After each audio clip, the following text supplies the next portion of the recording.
Makanya kan sebenarnya jadi di dalam Islam ada pendidikan terhadap anak itu, ada pendidikan pranatal, ya. Ada pendidikan setelah melahirkan. Pranatal itu yang masih di dalam kandungan. eh Kemudian yang setelah dilahirkan itu misalkan diazankan, ya, dikumandangkan azan di telinga kanan, kemudian apa ikomah di telinga kiri. Itu kan bentuk-bentuk pendidikan terhadap anak itu.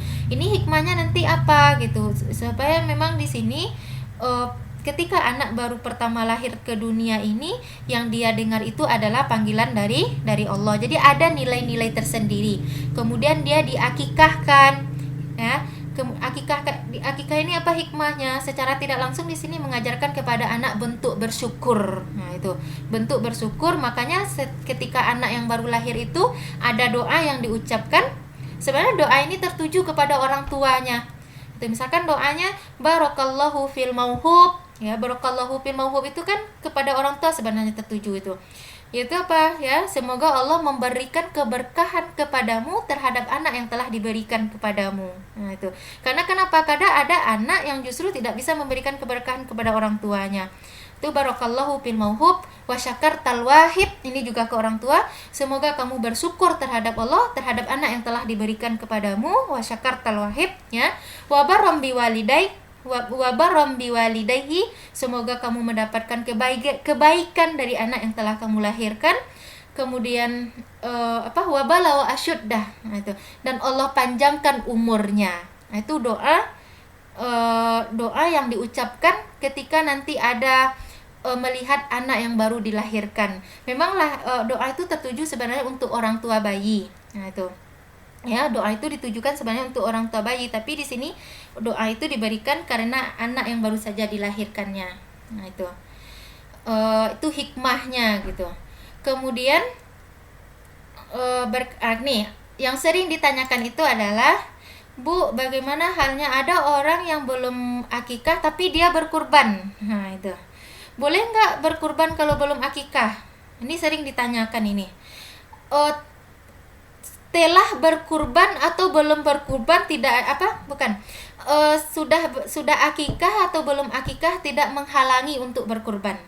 Nah itu, sudah akikah atau kita dulu belum diakikahkan oleh orang tua kita, kemudian sekarang mau berkurban, ya silakan berkurban. Nah itu, silakan berkurban, tidak ada halangan sudah akikah atau belum akikah untuk melakukan kurban. Nah itu, atau misalkan, Bu, dulu saya belum diakikahkan oleh orang tua, sekarang boleh nggak saya mengakikahkan diri saya sendiri? Ya boleh, ya boleh. Mana tahu nanti pas menikah sekalian pesta pernikahan sekalian untuk akikah misalkan. Ya, jadi intinya di sini boleh nggak mengakikahkan diri sendiri? Boleh gitu. Boleh nggak mengakikah ketika sudah besar? Boleh, karena memang di dalam hadis Rasulullah disebutkan waktu untuk akikah itu dari hari ke-7 setelah melahirkan, setelah bayi dilahirkan, atau hari ke-14 atau hari ke-21. Ini sebenarnya, Bu, nggak mampu hari ke-7, nggak mampu juga di hari ke-14, nggak mampu juga di hari ke-21. Ya kapan mampunya saja. Ternyata nggak mampu terus sampai anaknya besar, sampai meninggal orang tua misalkan, ya nggak ada masalah di sini, karena kan akikah hukumnya bukan suatu kewajiban, ya, tapi adalah sunnah yang sangat dianjurkan bagi orang tua yang dia mampu untuk mengakikahkan anaknya gitu. Atau sebenarnya di sini kalau kita lihat kenapa ada batasan harinya hari ke-7, 14 sampai 21, itu sebenarnya sini ibaratnya orang tua di sini masih dalam suasana berbahagia. Nah itu, orang tua di sini masih dalam suasana berbahagia, sehingga salah satu bentuk dia membagi kebahagiaannya itu dengan orang lain, yaitu dengan mengundang orang makan di rumahnya dengan dilakukan penyembelihan tersebut. Karena kan umur 7 hari atau 14 hari atau 21 hari itu kan masih dalam suasana berbahagia itu. Beda kondisinya nanti lagi ketika anak sudah berumur 3 tahun, 2 tahun diakikahkan tuh bentuk kebahagiaannya itu sudah berbeda dibanding dengan di saat dia baru dilahirkan tadi. Nah, itu sebenarnya hikmahnya. Jadi salah satu bentuk syukur kita sebagai orang tua, atau salah satu cara kita membagi kebahagiaan kita dengan orang lain, ya, atau mengajarkan kepada anak berbagi dengan orang lain, itulah dengan cara mengakikahkannya tersebut. Nah, itu yang berkaitan dengan akikah. Kemudian jadi tidak ada halangan ya, sudah akikah atau belum akikah untuk berkurban.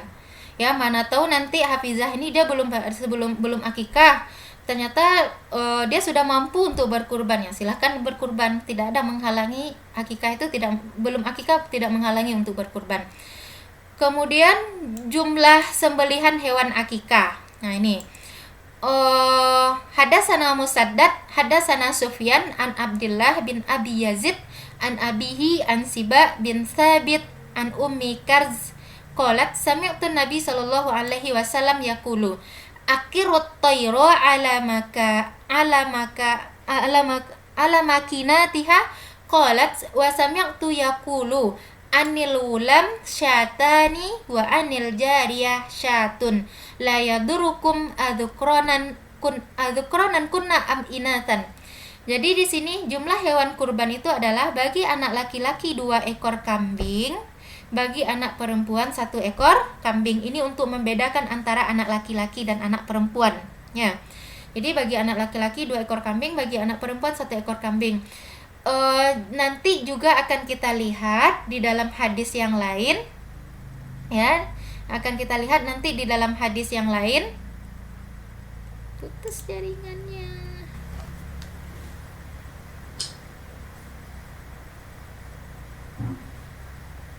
Halo?